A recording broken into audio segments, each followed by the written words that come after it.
I think it's important to recognize that the payment terms is an important element of negotiation between a trading agreement between the buyer and the seller. And both sides are responsible for making sure that that happens, and also that they understand what actually has been agreed.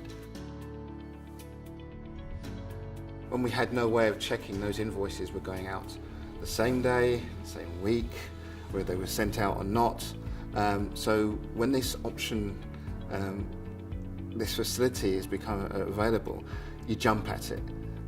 There are obviously reservations on some sides, but that was the main thing, getting your invoice from A to B.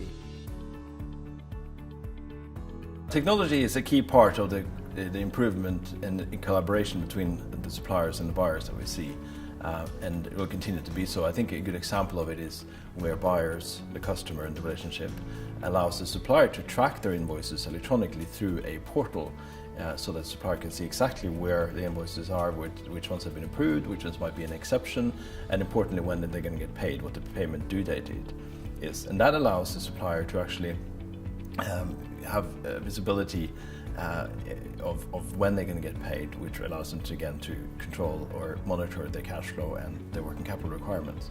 And doing so, using technology to do it, also saves them from calling a call center who might then be, struggling to identify which invoice they're talking about, etc. So saving on both sides of the equation using technology.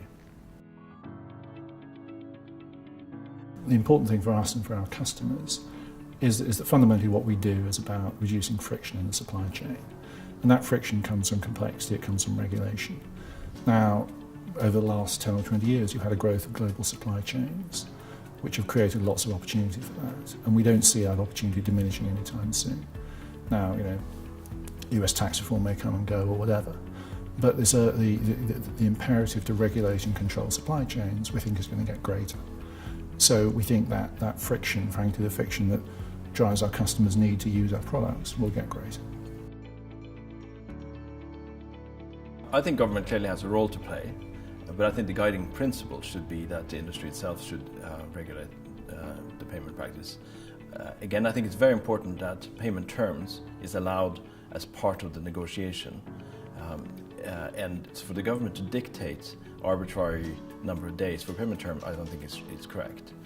Clearly, sometimes the relationship is such that there's a large buyer with a much stronger hand in that negotiation, or the relationship, and the government therefore needs to monitor any market abuse, as they do with other competitive aspects of trading.